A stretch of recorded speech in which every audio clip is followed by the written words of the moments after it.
10월 셋째 주일이 무슨 날인지 혹시 여러분 아십니까? 두레비에 큰 잔치가 있는 날입니다. 잔치가 하도 많아서 또 무슨 잔치인가 하겠지만 이웃사랑 초청잔치, 우리 이웃을 불러서 전도하는 날입니다. 그래서 오늘은 전도에 관해서 말씀을 좀 살피도록 하겠습니다. 주님의 사역의 일성, 주님의 사역의 일성이 여러분 기억나시죠? 뭡니까? 때가 찼고 하나님의 나라가 가까이 왔다. 그러니 회개하고 복음을 받으라 합니다. 그냥 늘 우리가 익숙한 말씀이라 그냥 쉽게 넘어갈 수가 있습니다만 때가 찼다는 말이 아주 중요한 말입니다. 무슨 때가 찼습니까? 무슨 때? 때가 찼고 하나님의 나라가 가까이 왔다. 다윗에게 물어보면은 이 때가 무슨 때인지를 정확하게 이야기할 겁니다. 왜냐하면 다윗이 이 때를 오매불망 기다려왔기 때문에 이때 하나님의 나라가 펼쳐질 때 자기의 나라가 아니고 자기의 나라는 허물어지고 하나님의 나라 이때가 오기를 그는 밤낮으로 간구하고 기다려왔던 사람이 다윗이거든요. 그래서 다윗에게 물어보면은 손뼉을 치면서 자랑했을 겁니다. 그날이 그날입니다. 예수님이 오셔서 사역을 시작하시는 그날, 하나님이 약속하신 하나님의 나라, 아브라함이 그토록 사모하고 이삭과 야곱이 그토록 학수고대했던, 그리고 이제는 다윗이 꿈꿨던 하나님의 나라가 드디어 시작이 됐다는 뜻입니다. 주님은 이렇게 시작된 하나님의 나라를 이어가도록 주님은 3년 동안 이 땅에 계시면서 이 나라를 이끄셨고 그 이후로 이 나라를 이어가도록 12명과 70명의 제자를 불러 세우셨습니다. 그 주변에 수없이 많은 주님의 사람들을 불러 세웠습니다. 그리고 3년 동안 훈련을 하셨고 그들에게서 주는 그리스도시요 살아계신 하나님의 아들이라는 고백을 받고 난 이후에 교회를 약속하셨습니다. 내가 이 신앙 고백 위에 네 말 위에 내 교회를 세워서 하나님의 나라가 계속되도록 그러면서 교회만 세우는 것이 아니고 이 하나님의 나라의 열쇠를 주셨습니다. 천국 열쇠를 주셨습니다. 땅에서 무엇이든지 매면 하늘에서도 매이고 풀면 하늘에서도 풀리는 천국 열쇠를 주고 음부의 권세가 이 교회를 허물어뜨리지 못하도록 하겠다고 약속을 하셨습니다. 그리고 난 뒤에 주님의 하나님의 나라의 핵심 이 천국 열쇠에 대한 이야기를 하는데 그게 뭐냐면은 십자가 부활입니다. 그리고 십자가 부활 바로 다음에 뭐가 나옵니까?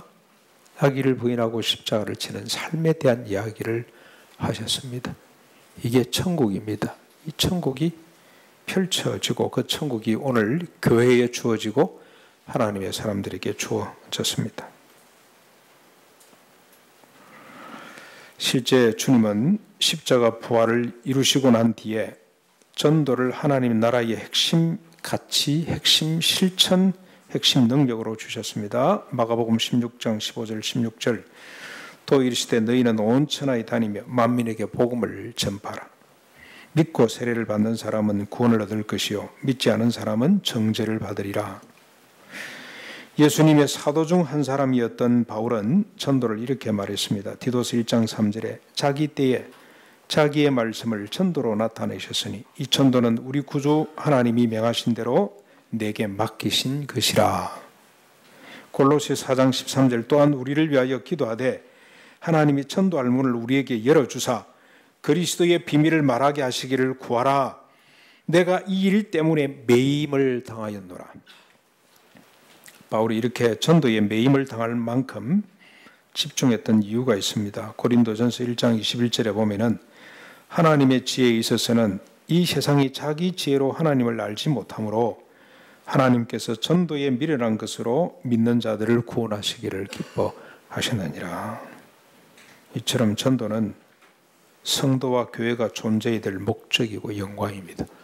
주님이 우리를 사랑하셔서 천국으로 바로 데려가면 좋으리만 골치 아픈 세상에서 38도, 39도, 40도를 육박하는 이런 찜통 무대 위에 고생하지 않고 고통도 눈물도 한숨도 없는 그곳으로 빨리 불러가시고 우리를 이 땅에 두신 이유가 뭐냐?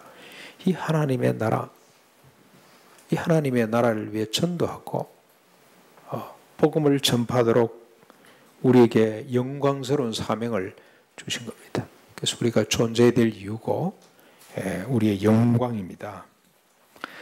문제는 전도를 어떻게 할 것인가 하는 겁니다. 일반적으로 전도라 그러면 전도 주일에 그동안에 우리가 품고 기도하는 사람을 데리고 오는 것으로 전도를 다 한 것처럼 생각을 할 수가 있습니다. 전도는 목사, 교육자들이 하는 것이고 우리는 데려다만 놓으면 된다는 생각을 많이 합니다. 그 정도만 해도 귀한 겁니다. 그러나 전도는 그렇게 시시한 것이 아닙니다. 전도는 말 그대로 도를 전하는 말인데 아직도 하나님의 나라, 예수 그리스도 그분의 십자가 부활이 무엇인지를 모르는 사람들에게 이 사실을 정확히 전해주는 건 그게 전도입니다. 이 사실을 선포하고 자랑하고 드러내는 것이 전도입니다. 특별히 핵심 예수 그리스도의 십자가 부활, 우리 성가대가 오늘 찬양했잖아요. 이게 전도입니다. 전도. 예수님의 보혈이 어떻게 됩니까? 십자가가 보혈이 나를 깨끗하게 할 뿐만이 아니고 나를 새롭게 했다. 예수님의 십자가 부활이라고 할 때 역사적 사실로만 전하는 것이 아니라 이 사실이 나에게 주는 의미가 무엇인지, 이 십자가 부활 사실이 나에게 무슨 능력으로 나타났는지를 이야기하는 것이 전도입니다. 가장 좋은 예가 다윗의 경우입니다. 그래서 저는 다윗이 전도왕이라고 생각합니다. 다윗이 아마 이 시대에 살았더라면 바울보다도 훨씬 더 열심히 전도하는 선교사가 될 거라는 생각이 듭니다. 왕이 뭐 하는 겁니까? 그거 헌신짝처럼 버리고 선교사가 돼 있을 것이다. 전도인이 돼 있을 것이다. 그런 확신을 갖게 됩니다. 오늘 본문은 다윗의 노래입니다. 다윗이 어떻게 전도하는지 우리가 한번 들여다보고 또 우리도 도전받을 수 있기를 바랍니다. 먼저 다윗의 노래 가운데 21절부터 27절을 먼저 보셔야 됩니다. 같이 한번 보실까요? 같이 한번 읽어보겠습니다. 21절부터 시작. 여호와께서 내 공의를 따라 상 주시며 내 손의 깨끗함을 따라 갚으셨으니 이는 내가 여호와의 도를 지키고 악을 행함으로 내 하나님을 떠나지 아니하였으며 그의 모든 법도를 내 앞에 두고 그의 규례를 버리지 아니하였음이로다. 내가 또 그의 앞에 완전하여 스스로 지켜 죄악을 피하였나니 그러므로 여호와께서 내 의대로 내 눈앞에서 내 깨끗한 대로 내게 갚으셨도다. 그 뒤에는 제가 읽어보겠습니다. 자비한 자에게는 주의 자비하심을 나타내시며 완전한 자에게는 주의 완전하심을 보이시며 깨끗한 자에게는 주의 깨끗하심을 보이시며 사악한 자에게는 주의 거스르심을 보이시리로다. 어떻습니까? 상당히 우리를 혼란스럽게 만들죠. 왜냐하면 우리가 아는 다윗은 절대로 이런 인간이 아니었기 때문입니다. 얼마 전에 그의 고백을 직접 들었습니다. 그의 고백이 무엇이었습니까? 차라리 내가 죽었더라면, 차라리 내가 죽고 없었더라면. 이 고백은 감성적으로 어쩌다 해보는 넋두리가 아닙니다. 우리도 살아가면서 이런 고백은 한 번씩 해봤죠. 아이고 내가 죽는 게 낫지. 또 자식들이 예를 먹이면 나 이거 무자식이 상팔자라고, 저것도 자식이라고 놔놓고 기장미역을 먹었나 이런 생각이 들 때가 있듯이 내 자신을 향해서도 그렇게 말할 때가 있어요. 아이고 죽는 게 낫지. 근데 그건 한 번쯤 넋두리로 한 이야기입니다만 다윗은 그런 차원에서 하는 이야기가 절대로 아닙니다. 자신의 밑바닥을 확인하고 토해낸 이런 단어가 신학에는 없어가지고 좀 차용해 온다면 실존적 고백, 자기 밑바닥을 다 보고 하는 고백입니다. 진심입니다. 진심. 그의 삶을 보십시오. 성적 욕망을 주체하지 못해서 바세바를 범하고 임신이 되니까 그걸 숨기기 위해서 우리아를 죽이고, 그래서 태어난 아이가 아무런 이유도 없이 아무것도 모르고 죽어야만 했고, 그뿐입니까? 그 후에 벌어지는 끔찍한 가정의 고통은 그냥 우리가 다 말하기 부끄러울 정도입니다. 오빠가 동생을 범하지를 않는다. 동생이 형을 죽이지를 않는다. 아들이 아버지에게 칼을 들여대지 않습니까? 아들이 아버지의 권위를 무너뜨리고 자기 권위를 세우기 위해서 아버지의 첩들 10명을, 그것도 대낮에, 밝은 대낮에 백성들이 보는 앞에서 그 짓을 했어요. 재밌습니다. 그 기록을 보면 아히도벨이 이 계략을 내어놨어요. 그랬더니 그 밑에 압살롬을 지지했던 신하들이 옥상에다가 천막을 쳤더라. 그 짓을 하라고. 그런데 그게 신의 한 수로 통했어요. 신의 한 수. 그러다가 결국 아버지 손에 죽어갈 수밖에 없는, 자기가 직접 죽인 건 아닙니다만 살리나라 그랬는데도 요압이 죽여버렸잖아요. 다윗의 일생을 우리가 한마디로 말한다면 개보다도 못한 인생이에요. 개보다도 못한 인생입니다. 짐승도 이러지를 않습니다. 실제 다윗도 자신에 대해서 이렇게 고백을 했어요. 시편 22편 16절에 보면은 개들이 나를 애워쌌다고 이야기를 해요. 개들이 나를 애워쌌다. 무슨 말입니까? 하기야 사자도 개들이 에워쌀 수가 있어요. 어떤 사자죠? 병들어 죽어가는 사자.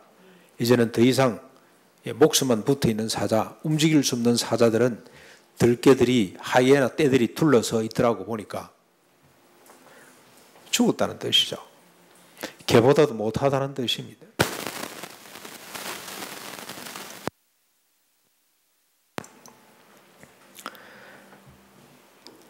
다윗은 시편 22편 6절에 자신을 벌레라고 했어요. 벌레 같다.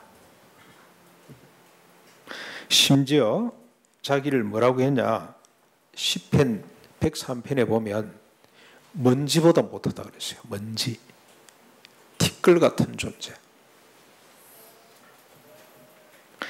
우리 보고 다윗처럼 살라고 하면 아무도 동의할 사람 없습니다. 여러분 다윗처럼 살아보라고 하면 살겠습니까? 나는 다윗의 권력과 부가 좋아서 한번 살아보면 좋겠다. 나도 그런 여자 한번 취해봤으면 좋겠다. 그래서 나설 사람 있겠어요? 요즘 우리 10대들은 10억 줄 테니까 한 3, 4년 금방 갔다 올래 그러면 한다 그런다 그러잖아요. 이게 지금 이게 끔찍한 일입니다. 돈이 주인인 세상이 됐어요. 정신 똑바로 차려야 됩니다. 그러겠다고 그러잖아요. 정신없는 아이들이나 그러지 누가 다윗처럼 살아보라 그러면 살 사람은 아무도 없습니다. 누구보다도 다윗은 자신을 잘 알았습니다. 자신은 절대로 의롭게 살 수 없으며 깨끗할 수 없다는 사실을 알았어요. 왜냐하면 어머니 태중에 조성될 때부터 죄인으로 조성이 됐기 때문에 그렇습니다. 그런데 여러분 아셔야 될 것은 다윗이 죄인이라고 했을 때 그 죄인은 다른 의미가 아니고 자기를 위해서 사는 걸 말합니다. 자기를 위해서 살 수밖에 없는 존재, 절대로 자기를 위하는 삶에서부터 벗어날 수 없는 존재. 그래서 우리아를 죽이고 그 아내를 빼앗아왔던, 그래서 자기를 꼭 닮은 자식들이 그 짓을 한다는 것을 다윗은 알고 있었어요. 그래서 차라리 죽는 것이 더 낫다고 고백을 했습니다. 그런데 오늘 여러분 보십시오. 다윗의 노래를 보십시오. 뭐라 그럽니까?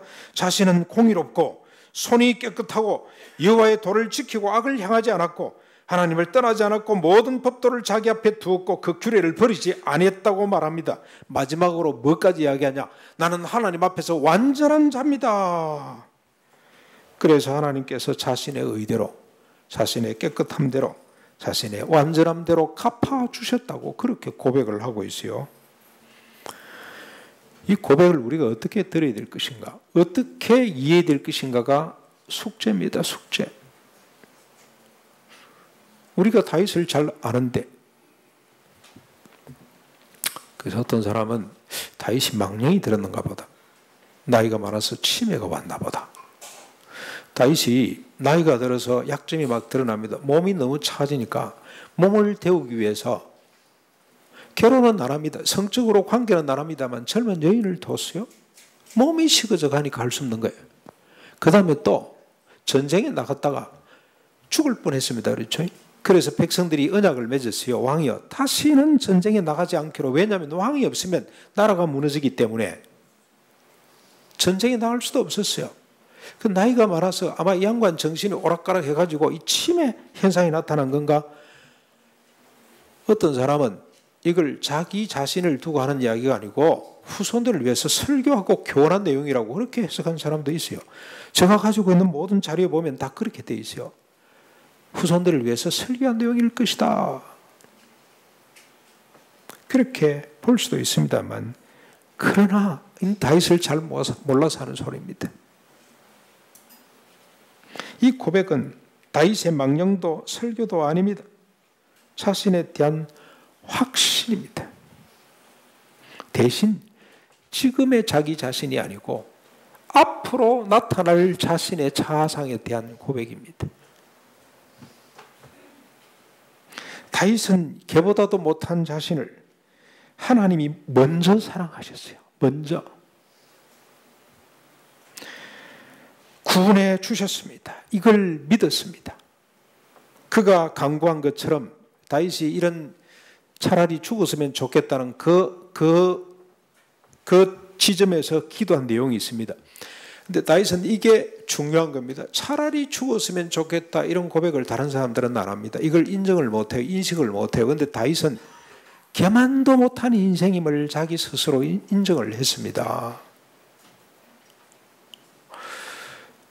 여기에 중요한 점이 있습니다. 여러분, 십자가가 뭘 봅니까? 우리가 십자가를 통해서 하나님의 사랑을 볼 수가 있죠. 하나님의 사랑을 봅니다. 반면에 무엇을 봅니까? 세상의 참극을 동시에 봅니다. 세상이 예수님을 그렇게 몰아놨잖아요. 그 정점에 하나님의 사랑이 나타나잖아요. 다윗의 생애도 마찬가지입니다. 자신이 개보다 못한, 벌레보다 못한, 먼지보다 못한 존재임을 깨닫는 순간에 그런 하나님의 위대한 구원을 발견해냅니다. 이게 다윗입니다. 그래서 그는 하나님이 그를 구원하실 때 그 정점에 서서 하나님, 나는 걔보다도 못합니다. 차라리 죽는 것이 더 낫습니다 했을 때, 그때 다윗이 고백한 하나님의 사랑을 기억하고 기도했던 내용이 뭡니까? 하나님, 내 안에 새 마음, 정직한 영, 정직한 마음을 창조해 주십시오라고 고백했던 대목이 있습니다. 하나님이 그 기도 들으시고, 그게 원래 하나님의 뜻이란 말이죠. 하나님의 뜻, 그게 다윗의 간구로 나타났습니다. 그 기도를 들으시고 자신을 구원해 주시는 날, 그러니까 자기 마음속에 정한 마음을, 새로운 마음을 창조하실 때 나타날 자기 자아상에 대한 이야기가 오늘 21절부터 27절이라고 보시면 됩니다. 여러분, 히브리 문학의 특징이죠. 미래에 확실히 일어날 것을 땡겨서 마치 과거에 완성된 것처럼 표현하는 것이 이게 히브리 문학의 특징인데, 그렇게 표현을 하고 있다고 보시면 돼요. 어느 예수를 잘 믿던 장로님이 국회에 큰 일도 하고 지금은 야인으로 돌아갔습니다만 3학년 때 사법고시 떨어져가지고 감사한금을 냈다 그러지 않습니까? 떨어지고 감사한금을 냈는데 뭐라고 앞에다 봉투 썼냐면은 내년에는 될 줄로 믿습니다. 그래가지고 내년에 됐다고. 이분이 독일에서 공부를 하고 박사학위를 받는데 논문이 안 됐어요. 다시 또 그걸 기억해가지고 논문이 완성될 줄 믿습니다 하고 또 했더니 한국 우리 법조계 아주 유명한 논문 하나가 나왔어요. 교회와 국가. 그게 지금 우리 판례에 얼마나 소중히 쓰이는지 모릅니다. 그런 식 믿음이 아니라 다윗은 하나님, 벌레만도 못한 나와 내 후손들을 주님이 구원해 주시는 날 내가 이렇게 될 줄로 믿습니다 하고 고백하는 내용이 오늘 21절부터 27절까지입니다. 어떻게 됐습니까? 완전하게 된다. 내 손이 깨끗하게 될 것이다. 기가 찬 내용들이죠. 내 손이 깨끗해지고 공의를 따를 것이며 악을 행함으로 내 하나님을 떠나지 않을 것이며 모든 법도를 내 앞에 두고 그 규례를 지킬 것이다. 나는 이런 사람이 될 수가 있다. 다윗이 이렇게 확신한 데는 충분한 근거가 있는데, 예수 그리스도 하나님의 나라, 오늘 예수님이 선포하신 하나님의 나라, 그 하나님의 나라가 시작이 되면, 그 하나님의 나라의 핵심은 뭡니까? 예수님의 십자가 부활이 시작이 되면 나는 이런 사람이 될 수 있다. 그런데 예수님도 이 다윗의 믿음을 증언을 했어요. 예수님이 직접 증언을 했습니다. 잘 들어보십시오. 10편 110편에 다윗이 이렇게 고백을 했거든요. 여러분 마태복음 22장 43절에 보면은 예수님이 딱 그걸 인용해가지고 다윗이 나를 알고 이렇게 신앙 고백을 했느니라, 그렇게 예수님이 증언을 했어요. 다윗이 이런 사람입니다. 하나님의 나라를 사모했고 그 나라 십자가 부활로 말미암아 자기가 구원받는 날 비로소 율법을 지켜낼 수 있다는 사실을 다윗은 미리 알고 이렇게 고백을 한 것입니다. 그 하나님이 어떤 하나님이기에 나를 이렇게 만들어 주시나, 거기에 대한 고백들이 1절부터 4절까지 나오는데, 여러분 1절 한번 보실까요? 1절. 그 하나님에 대한 고백입니다. 하나님이 어떤 분이시기에 자기를 이렇게 바꿔줄 수가 있는가에 대한,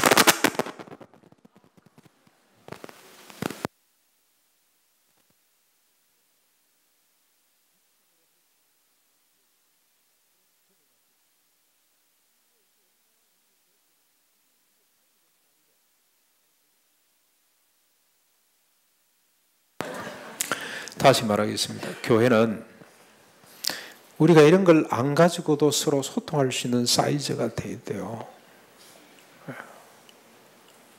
그래야 인격적으로 할 거 아닙니까? 할 거. 설교 듣다 기분 나가지고 밖에 나가서 씩씩거리고 들어오면 집사님 뭐가 그렇게 걸립니까? 하고 물어볼 수 있잖아요. 근데 이러고 있으면 안 된다니까요. 옆으로 갔습니다만 여러분 1절부터 4절까지 먼저 1절을 한번 같이 보겠습니다. 같이 읽겠습니다. 시작. 여호와께서 다윗을 모든 원수의 손과 사울의 손에서 구원하실 그날에 다윗이 이 노래의 말씀으로 여호와께 아뢰었더라. 딱 증거가 되죠. 어떤 날 이미 사울은 지나갔습니다. 그런데 사울도 다 포함시켜가지고 사울과 여호와께서 모든 원수의 손에서부터 구원해 주실 그날에 다윗이 이 노래로 여호와께 아뢰었더라. 사울의 손아귀로부터 벗어나기는 했습니다만 죽을 때까지 그의 모든 원수의 손에서 다윗은 구원받지 못했어요. 이 시를 읊은 이후에도 다윗은 고난이 계속됩니다. 갑자기 마음속 인구조사를 하고 싶은 욕망, 일종의 욕구죠. 욕구. 자기의 성과를 나타내고 싶어가지고 했다가 하나님께 진노를 받아가지고 얼마가 죽습니까? 7만이 죽었어요. 7만. 끔찍한 일이 또 벌어집니다. 그 뒤에도 왕자의 난이 또 일어납니다. 또 죽일 수밖에 없는, 할 수 없이 살생부를 내놓을 수밖에 없는, 그래 솔로몬이 자기 아버지 살생부를 가지고 요압도 지가고 다 제거해요. 그런 끔찍한 일이 계속 벌어집니다. 그런데도 불구하고 마치 된 것처럼 다 구원해 주신 것처럼 노래하는데 이 구원이 지금이 아니고 예수님이 시작하신 하나님의 나라, 십자가 부활로 이룰 그 구원을 미리 땡겨서 노래한다고 보시면 됩니다. 아직도 고통이 계속되고 있지만 다윗은 이미 구원받은 것처럼 노래하고 있다는 뜻입니다. 앞에서 말한 것처럼 앞으로 이루어질 구원을 확신하고 노래하는데, 이를 그의 구체적인 아림에서 잘 나타납니다. 그 2절부터 4절까지 보시면 하나님이 이렇게 주실 것을 믿는 고백이 나오는데, 그가 고백하는 하나님이 어떤 분인지를 한번 보십시오. 여호와는 나의 반석이시오, 나의 요새시오, 나를 위하여 나를 건지시는 자시오, 내가 피할 나의 반석의 하나님이시오, 나의 방패시오, 나의 구원의 뿌리시오, 나의 높은 망대시오, 그에게 피할 나의 피난처시오, 나의 구원자시라. 나를 폭력에서 구원하셨도다. 내가 찬송 받으실 여호와께 아뢰리니 내 원수들에게서 구원을 받으리로다. 하나님이 이런 분입니다.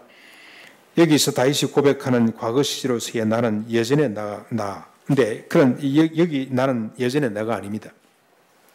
앞에서 우리가 밝힌 대로 미리 구원받을 나, 전혀 새로운 나, 종이 다른 나, 본성 자체가 달라진 나, 존재 자체가 바뀐 나를 말해요. 예수 그리스도, 그걸 베드로는 생명과 경건에 속한 모든 것이 우리에게 전가됨으로 말미암아 신의 성품에 참여한 자가 된다. 그래서 다시는 자기 자신을 위해 살지 않는다. 자기 욕망을 위해서 살아가지 않는다. 그런답니다. 다윗의 고백대로 청한 마음과 새로운 영으로 거듭나를 말합니다. 거듭남의 주체는 누굽니까? 오늘 다윗의 삶의 주체는 누굽니까? 하나님입니다. 하나님. 다윗은 단지 구원의 대상 격체에 지나지 않습니다. 그래서 다윗은 하나님을 나의 반석, 나의 요새, 나를 건지시는 분, 나의 방패, 나의 구원의 뿔, 나의 높은 망대, 나의 피난처, 나의 구원자라고 그렇게 소개를 합니다. 군인이기 때문에 잘합니다. 여러분, 우리가 군대 가서 이 훈련받을, 저는 전투에 참여해 본 적이 없습니다만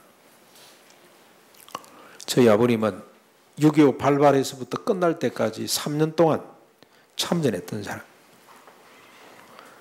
탱크를 몰고 신의주까지 올라갔다가 다시 후퇴했다가 다시 올라갔다가 최전방에서 전투를 하신 분인데 살아 돌아오셨어요. 그런데 여러분, 우리 아버지는 어떻습니까? 탱크 안에서 탱크를 조종하신 분이기 때문에 이 총알이, 탱크가 요새가 돼가지고 그때만 해도 탱크 한 대만 있어도 큰 소리를 쳤잖아요. 그래서 보호를 받은 것 같아요. 다윗은 자기를 반석 뒤에 숨어 있는 나. 반석은 누굽니까? 하나님이시란 말이죠. 꼭대기에 서 있는, 망대 꼭대기, 성곽 꼭대기에 서 있는 나. 그게 숨어 있는 나. 거기 서서 큰 소리 치는 나. 성곽은 누굽니까? 여호와 하나님이란 말이죠. 이 인식이 어디로부터 왔냐? 자기가 바닥을 쳐봤기 때문에 나오는 겁니다. 나는 벌레 봐도 못한 인간임을 알고 난 뒤부터 나옵니다. 특별히 여러분, 여기 폭력에서 건져주셨다는 말이 나오죠. 3절에 나를 폭력에서 구원하셨도다. 이 폭력이 뭐겠습니까? 이 폭력이 자기 안에 있잖아요. 자기 안에. 우리아를 죽이고 바세바를 빼앗았던 이 폭력. 자기는 스스로 여기에서부터 구원받을 수가 없어요. 이 폭력으로부터 건져주시는 분이 누굽니까? 오셔서 하나님의 나라가 시작됐다고 선포하시는 십자가 부활을 말씀하신 예수 그리스도 그분이에요. 그걸 지금 고백하고 있는 겁니다. 다윗이 이렇게 확신할 수 있었던 것은 하나님에 대한 그의 지식과 믿음 때문인데, 다윗이 알고 믿고 고백하는 하나님이 어떤 분인지 여러분 한번 보십시오. 5절부터 20절까지 쭉 나옵니다. 다 보기는 힘들고 19절을 한번 보십시다. 19절 같이 읽어보겠습니다. 그들이 나의 재앙의 날에 내게 이르렀으나 여호와께서 나의 의지가 되셨도다. 여호와께서 나의 의지가 되셨도다. 그 다음에 여러분 넘어가셔가지고 뒤에 28절부터 49절까지도 계속 반복되고 있는데요. 반복된다고 보시면 됩니다. 28절 같이 한번 보시겠습니다. 시작. 여호와여 주는 나의 등불이시니 여호와께서 나의 어둠을 밝히시리이다. 36절 건너가서도 한번 보겠습니다. 36절 시작. 주께서 또 주의 구원의 방패를 내게 주시며 주의 온유함이 나를 크게 하셨나이다. 여기 주님의 의지, 하나님의 의지가 어떻게 했습니까? 재앙의 날에 자기를 건졌고 주님이 등불이 되셔가지고 어둠에서부터 자기를 밝혔고 주님이 온유함이 자기를 크게 했다. 이 온유함이라는 것은 겸손함을 말합니다. 겸손함, 낮아짐을 말해요. 하나님이 이렇게 허리를 굽혀서 살펴보는 것이 온유함인데 그 주님의 온유함이 이걸 종합해 보면은 주님의 지성, 주님의 감성, 주님의 의지가 자기의 구원이 됐다고 고백을 합니다. 폭력에서 누가 건져주시냐? 누가 적진을 향해, 이 적진은 뭐겠습니까? 자기 내면에 있는 적진을 향해 달리고 그 성을 허물게 하신 분이 누구냐?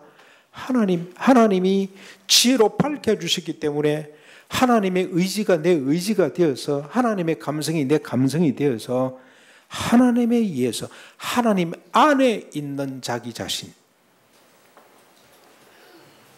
이게 다윗이 고백하고 그가 경험하고 깨달은 하나님입니다. 하나님. 이게 율법 가운데 나타나는 하나님. 아브라함에게 들려주셨던 하나님. 역사 가운데 나타나는 하나님이 이런 분이에요. 그래서 다윗이 하나님을 소유한 것이 아니고 하나님이 다윗을 소유하고 있다고 보시면 돼요. 하나님의 품 안에 있는. 그래서 다윗은 자신을 표현할 때 주로 이런 표현을 많이 썼습니다. 마치 젖된 아이가 젖을 다 먹고 배가 불러서 엄마 품속에 고이 잠들고 있는 아이 있잖아요. 아이. 그걸 자신이라고 이야기를 했어요. 하나님의 지성, 지혜의 말씀, 하나님의 의지, 하나님의 감성 가운데 쌓여있는 자기 자신. 그래서 폭력으로부터 자기가 벗어나고 적진을 뛰어넘는 사람이 될 수가 있다라고 고백을 하는 것입니다. 이 하나님 때문에 다윗은 공의롭고 손이 깨끗하고 여호와의 도를 떠나지 아니했고 완전했다. 그렇게 고백하고 있다고 보시면 됩니다. 그래서 다윗이 할 수 있는 일은 뭐겠습니까? 다윗이 할 수 있는 유일한 일은 결론 부분이죠. 50절 51절. 이게 다윗이 할 수 있는 유일한 일이에요. 다윗이 해야 될 일입니다. 영광스러운 일입니다. 우리 같이 한번 읽어보겠습니다. 이러므로 여호와여 내가 모든 민족 중에서 주께 감사하며 주의 이름을 찬양하리이다. 여호와께서 그의 왕에게 큰 구원을 주시며 기름 부음 받은 자에게 인자를 베푸시며 영원하도록 다윗과 그 후손에게로다. 다윗이 할 수 있는 일은 모든 민족 중에서 주께 감사하며 주의 이름을 찬양하는 일입니다. 모든 민족 중에서, 이스라엘 가운데가 아니고 모든 민족 중에 주의 이름을 주께 감사하며 그의 이름을 찬양하는 것. 그 찬양하는 내용이 뭡니까? 감사의 내용이 여호와께서 그의 왕에게 큰 구원을 주시며 기름 부음 받은 자에게 인자를 베푸시며 영원토록 다윗과 그 후손들에게 믿음의 자녀들에게 주신 하나님의 은혜. 그게 내용입니다. 다윗을 통해 우리는 구원을 보며 복음이 무엇인지를 보았습니다. 그리고 천도가 무엇인지를 봅니다. 자기를 위해 살 수밖에 없었던 인간이, 그래서 간음하고 살인할 수밖에 없었던 인간이 더 이상 자기를 위해 살지 않는, 공의를 따르고 깨끗함과 도를 지킴으로 악을 향하지 않는 인간, 법대와 규례를 버리지 않는 인간, 완전하고 의롭고 깨끗한 인간으로 살아가는 것이 구원이며, 이 소식이 복음인데 이 복음을 전하는 것이 전도라는 것을 다윗의 고백을 통해서 정리할 수가 있습니다. 다윗도 이렇게 하나님께서 구원해 주시면 범죄자들에게 주의 도를 가르치리니 죄인들이 주께 돌아올 것이라고 고백을 했습니다. 시편 51편에 보면은 다윗의 마지막 고백이 그겁니다. 주님, 나에게 정한 마음을 주시고 내 영을 새롭게 해주시는 날, 내가 더 이상 나를 위해 이 끔찍한 짓을 하지 않고 그 사람들을 살리기 위해 내를 희생하는 이 자리에 들어가게 되면 제가 이 도를 죄인들에게 가르칠 수가 있겠습니다. 그러면 죄인들이, 허다한 죄인들이 죽게 돌아오는데 그냥 돌아오는 것이 아니고 수소를 들고 돌아올 것이다. 무엇하러? 하나님께 예배드리기 위해서 돌아온다는 고백을 다윗은 미리 하고 있어요. 51편 마지막 장면이 그겁니다. 다윗의 위대한 점입니다. 사울은 이런 적이 없습니다. 압살롬도 이런 적이 없고요. 아히도벨도 이런 적이 없고 요압도 이런 적이 없습니다. 자, 이것이 복음이고 전도일진데 일보다 귀한 일이 어디 있겠습니까? 주님도 이것을 교회와 제자들에게 지상 명령으로 남겨놓으셨습니다. 그러므로 너희는 가서 모든 민족을 제자로 삼아 아버지와 아들과 성령의 이름으로 세례를 베풀고 내가 너희에게 분부한 모든 것을 가르쳐 지키게 하라. 볼지어다 내가 세상 끝날까지 너희와 항상 함께 있으리라고 하셨습니다. 마가복음 16장 15절에 너희는 온 천하에 다니며 만민에게 복음을 전파하라는 명령을 남겨놓으셨습니다. 누가는 이렇게 기록을 했습니다. 누가복음 24장에 보면 이같이 그리스도가 고난을 받고 제3일에 죽은 자 가운데서 살아날 것과 또 그의 이름으로 죄사함을 받게 하는 회개가 예루살렘에서부터 시작하여 모든 족속에게 전파될 것이 기록되었으니 너희는 이 모든 일의 증인이라. 하나님께서, 우리 주님께서 마지막으로 남겨놓으신 명령인데, 이렇게 주님이 명령하신 이유를 우리가 앞에서 쭉 내용들을 살펴서 충분히 동의할 수가 있습니다. 뿐만 아니라 여러분, 전도는 성도 각자에게도 큰 유익이 됩니다. 전도를 통해서 우리는 자기 정체성을 확보할 수가 있습니다. 하나님의 능력을 전도를 통해서 체험할 수가 있습니다. 여러분 생각을 해보십시오. 직장에 동료들에게 전도하려고 하는 마음을 가진 사람이 적당하게 직장생활을 할 수가 있겠습니까? 풀신 남편, 아직까지도 예수를 모르는 시댁 식구들에게 전도하려고 하는 마음을 품은 사람이 적당하게 할 수가 있겠습니까? 최선을 다하게 될 겁니다. 가장 적극적으로 살아갈 수 있는 방법이 전도하려고 하는 의식입니다. 자기 정체감. 여러분, 전도할 마음을 가진 사람인데 회식 자리에서 한잔 하라 그런다고 꼴깍꼴깍 그놈을 마실 수 있겠습니까? 아닙니다. 저는 예수 믿기 때문에 술을 마시지 못합니다. 그러면 딱 반응이 나오겠죠. 야, 분위기 깨지 마. 그러면 제가 분위기를 만들죠. 술 취해가지고 나가 떨어질 때 그때까지 분위기를 만들고 마지막까지 집에다 다 태워주고 얼마나 긍정적이고 적극적으로 살아낼 수가 있겠습니까?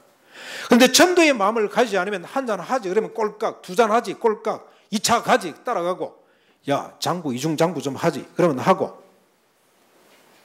우리가 세상을 탓할 것이 아닙니다. 세상은 어쩔 수 없이 그렇게 돌아갑니다. 자기를 위하여 작동할 수밖에 없습니다. 자기를 위하여 살 수밖에 없어요.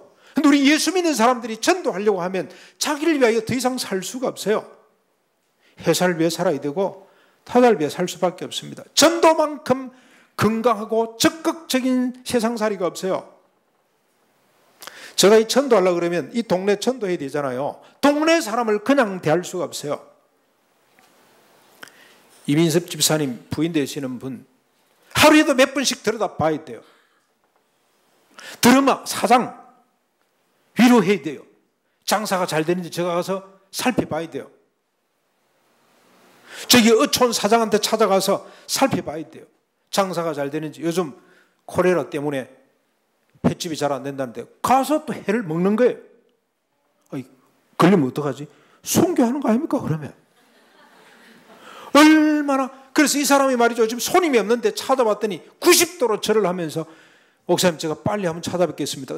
그 멘트죠. 그냥 상업적 멘트라고 저는 생각을 합니다. 안 나도 괜찮아요. 그러나 그 사람 마음속에 그런 마음을 가진다는 것은 이미 우리 교회가 역할을 지금 감당하는 뜻 아니겠습니까? 전도만큼 소중한, 내가 긍정적으로 사는 방법은 없습니다. 제가 한 달 동안 우리가 지금 이 수요 전도팀 너무 더워서 문을 닫았잖아요. 왠지 모르게 마음이 허전하고 우울감이 오고 이게 왜 이러지? 왜 이러지? 알고 봤더니 수요일 날 전도를 안 나가서 그래요. 전도하려고 하는 사람에게는 우울증이 오지 않습니다. 매사가 긍정적입니다. 시댁 식구 시어머니 전도하려고 마음을 한번 품어보십시오. 얼마나 사랑스러운지 모릅니다. 틈만 나면 달려갈 수밖에 없고 전할 수밖에 없고 용돈 드릴 수밖에 없고. 얼마나. 근데 문제는 예수 믿는 시어머니인데 이게 또 문제가 생겨요. 더해요. 믿지 않은 사람보다. 얼마나 부끄러운지 몰라요. 우리 저 선교사님 부인인데요. 후배 선교사님 부인인데 이 사람이 김재수 집사님 바로 옆에 시댁이 있어요. 시부모님 따라 예수를 안 믿어요. 내려갈 때마다 자기는 선교사잖아요. 부끄러워요. 어머니가 얼마나 그를 사랑하고 그를 위해서 발발이 준비를 해놓고 그래서 집에 갈 때마다 큰 위로를 받는데 예수 안 믿는 사람들도 그러고 살아요. 그런데 우리가 만약 그 어머니를 전도할 마음을 품으면 그분보다도 훨씬 더 긍정적으로 다가갈 수가 있습니다. 전도는 세상과 이웃을 사랑하는 세상의 실천입니다. 지난 2012년 광주 비엔날레에 한 사람 때문에 조금 소동이 일어났어요. 그 사람이 누구냐면 이 러시아계 프랑스 철학자인데 해겔 전문가라고 그럽니다. 저는 잘 모릅니다. 그냥 들어서 합니다. 해겔, 이 사람 때문에 해겔에 대한 이해가 새롭게 됐다고 할 만큼 중요한 인물인데 철학자이자 사진작가입니다. 예, 알렉산드르 코제브라는 사람인데요. 이 사람 작품이 400점이 전시가 됐어요.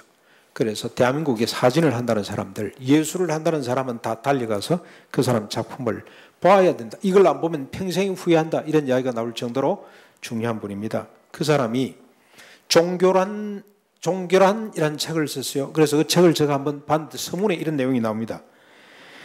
욕망은 대상으로서의 자신의 존재를 사물과는 다른 인식 주체로 변환시킨다. 어려운 말이죠. 어렵지 않습니다. 어렵게 써놨습니다만 아주 쉬운 이야기입니다. 욕망이라는 것은 자기가 하나의 대상일 뿐인데 이 사람도 다 밑에 바닥에는 기독교 깔려 있거든요. 누구의 대상입니까? 하나님의 돌보심의 대상, 하나님의 구원의 대상일 뿐인데 다윗식으로 치면은 벌레 받아도 못한 존재, 차라리 죽는 게 더 낫는 존재인데 마치 지가 주인인 것처럼 행세를 한다는 겁니다. 그 뿌리가 뭐냐? 욕망이라. 욕망. 사람은 자신의 욕망 안에서 그리고 욕망을 위해서 나와 너로 구분을 시켜요.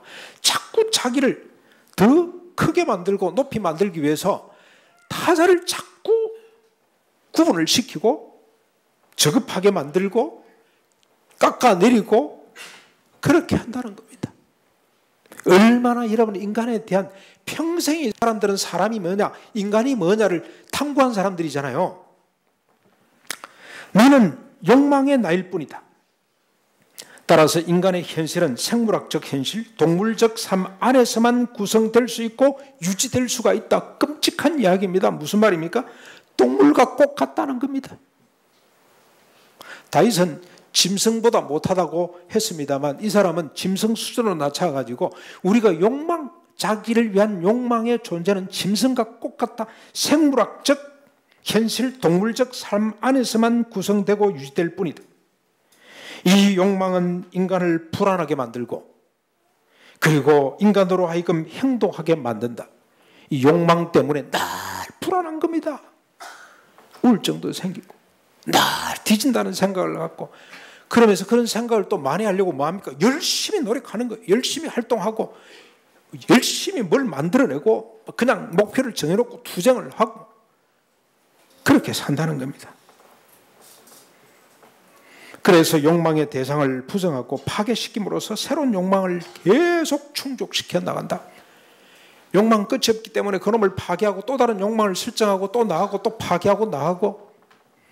여러분 이건희 씨가 뭐 만족하는 거 보셨어요? 절대 만족이 안 돼요. 늘 불안한 겁니다. 늘 불안해요. 그래서 무슨 말까지 합니까? 마누라만 바꾸고 마누라만 내놓고 모든 걸 바꿔라. 그 마누라도 바꿨더만 자기는. 그러는 겁니다. 그러고 살아요 인간이. 이처럼 인간의 모든 행동의 근본은 부정에 있다. 부정. 기가 찬 이야기입니다. 이게 인간입니다. 인간. 우리가 오늘 머리를 맞대고 살아가는 우리 주변의 이웃들이 다 범죄에 속합니다. 한 사람도 여기서 벗어나는 사람이 없습니다. 그런데 절대로 인간은 이렇게 또 고백을 잘 안 해요. 그런데 3000년 전에 다윗은 인간이 어떤 존재인지를 자기를 들어서 설명을 했습니다. 벌레봐도 못합니다. 개보다도 못합니다. 버러지 같습니다. 티끌 같은 존재입니다. 차라리 죽어야 마땅할 존재입니다. 그런데 하나님이 십자가 부활로 그를 건져주심으로 어떤 사람이 됐습니까? 완전한 사람이 됐습니다. 율법을 지키는 사람이 됐습니다. 율법이 뭐던가요? 구약 율법의 정신이 핵심이 뭡니까? 자기를 제한하는 거란 말이죠. 뭘 위해서? 타자와 더불어 함께 살기 위해서 자기를 제한하는 그 율법의 완전한 자가 된다 그랬어요. 자기를 부정하는 사람, 자기를 제한하는 사람이 된다고 이야기를 했습니다. 신약에 오면은 율법은 더 발전됩니다. 저것을 저것으로 여기지 않습니다. 놀라운 비밀입니다. 이걸 깨닫고 그래서 감히 자기 스스로를 완전한 자가 되었다고 이야기를 합니다. 이렇게 해주신 하나님께 나는 찬양할 수밖에 없다. 온 민족 가운데서 시시하게 몇 사람 모아놓고가 아니고 온 민족 가운데 나를 구원하신 주님을 높이고 찬송하고 감사하고 전할 수밖에 없다. 이런 인간들에게 복음을 전하는 것만큼 복되고 영광스러운 일이 어디 있겠습니까? 우리 모두 이 전도의 기쁨, 이 영광에 동참할 수 있기를 바랍니다.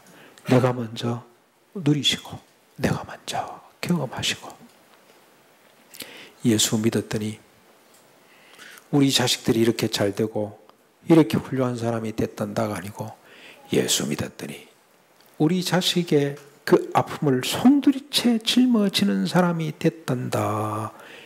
이런 고백, 이런 영광을 자랑하는 드러내는 우리 모두가 될 수 있기를 간절히 축원합니다.